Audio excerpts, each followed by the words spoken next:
আল্লাহ কিছু পশু পাখিদের এমনভাবে সৃষ্টি করেছেন যারা মানুষের সাথে মিলেমিশে থাকতে পছন্দ করে। তাদের মধ্যে বিড়াল হচ্ছে অন্যতম। মহান আল্লাহ বিড়ালের মাঝে এমন কিছু বৈশিষ্ট্য দিয়েছেন যার কারণে আল্লাহর সৃষ্ট এমন সুন্দর মাখলুক আমাদের জীবনের একটি অংশ হয়ে থাকে। তাদের সেই বৈশিষ্ট্যগুলো আজকে আলোচনা করার চেষ্টা করব। অ্যান্ড তাছাড়াও হচ্ছে আল্লাহ তাআলা কেন বিড়াল সৃষ্টি করেছেন, বিড়ালের মধ্যে কী গুণ রয়েছে, সেগুলো নিয়ে হচ্ছে আজকে বিশদ আলোচনা করার চেষ্টা করব। বাড়িতে বিড়াল থাকলে কী লাভ হয়? আমাদের আশেপাশে দুঃখ, দুর্দশা এবং ডিপ্রেশন অনেকটি মহামারী সৃষ্টি করে, যা আমাদের উপর আধিপত্য বিস্তার করার চেষ্টা করে। একটি গবেষণায় এমন তথ্য পাওয়া যায় যে আল্লাহ তাআলা বিড়ালের শরীরে এমন এক ব্যাকটেরিয়া রেখেছেন যা আমাদের আশেপাশে বিদ্যমান থাকা নেগেটিভ এনার্জিকে নিজের মধ্যে চুষে নেয়, যার কারণে আমাদের মধ্যে থাকা ডিপ্রেশন অনেক অংশে কমে যায়। বিজ্ঞানীদের ভাষ্য মতে যখন আমরা রাত্রিবেলা ঘুমাতে যাই, তখন ঘরের মধ্যে পুষে রাখা বিড়ালটি আমাদের শরীরের সমস্ত নেগেটিভ এনার্জিকে শুষে নেয়।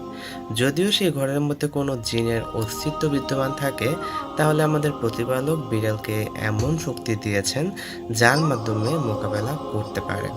সেই সাথে তাদের সাথে থাকা বিদ্যমান যত নেগেটিভ এনার্জি আছে তা বিড়ালটি শুষে নেয়।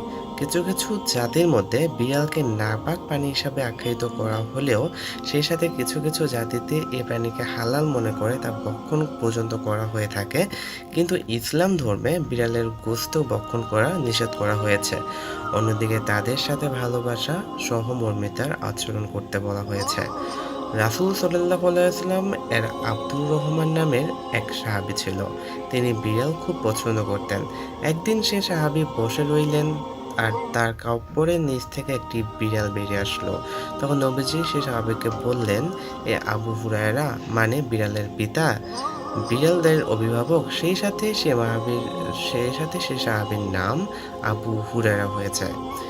কোনো ব্যক্তি যদি বিড়ালকে পালন করতে চায় তাহলে সে অবশ্যই কিছু নিয়ম মেনে পালন করতে হবে, যাতে করে তাদের পানাহারের কোনো সমস্যা না হয় এবং তাদেরকে যেন কোনো প্রকার ক্ষতি বা কষ্টের সম্মুখীন হতে না হয়। ওমর বিন আব্দুল আজিজ রাদিয়াল্লাহু আনহু থেকে বর্ণিত, রাসূল সাল্লাল্লাহু আলাইহি ওয়াসাল্লামের ইরশাদ করেছেন, একজন মহিলাকে শুধুমাত্র একটি বিড়ালকে কষ্ট দিয়ে মারার কারণে জাহান্নামে করা হয়েছে, কারণ সে মহিলা নিষ্পাপ বিড়ালটিকে বন্দি করে রেখেছিল এবং সেই সাথে তাকে ছেড়েও দেয়নি, যাতে করেছে বিড়ালটি নিজের ব্যবস্থা করে নিতে পারে। যার কারণে একসময় সে বিড়ালটি ক্ষুধার কষ্টে ধুকে ধুকে নির্মমভাবে মৃত্যুবরণ করেন। বিজ্ঞানীরা বিড়ালের উপর গবেষণা করে এই জিনিসটি আবিষ্কার করেছেন, যা আজ থেকে প্রায় ৮,০০০ পূর্বে জঙ্গলের বিড়ালরা খাবারের সন্ধানে মানুষের বসবাসের জমিতে আসতে শুরু করে। ওই সময় সেই সব জমিতে ইঁদুরের অনেক উৎপাত ছিল। তারা সেই ইঁদুরের পিছু করতে করতে একসময় তারা মানুষের বসতিতে এসে পৌঁছায়।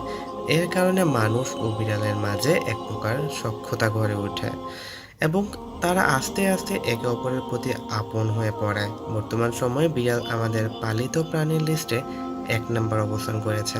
আমাদের প্রিয় নবী হযরত মুহাম্মদ সাল্লাল্লাহু আলাইহি ওয়াসাল্লাম ইরশাদ করেন, বিড়াল সর্বদা নাপাক বস্তু থেকে দূরে থাকার চেষ্টা করে। বিড়াল হচ্ছে এমন একটি প্রাণী যে কিনা মানুষের আশেপাশে ঘুরতে পছন্দ করে। আমাদের প্রিয় নবীও বিড়ালদের সঙ্গে খুব ভালো আচরণ করতেন।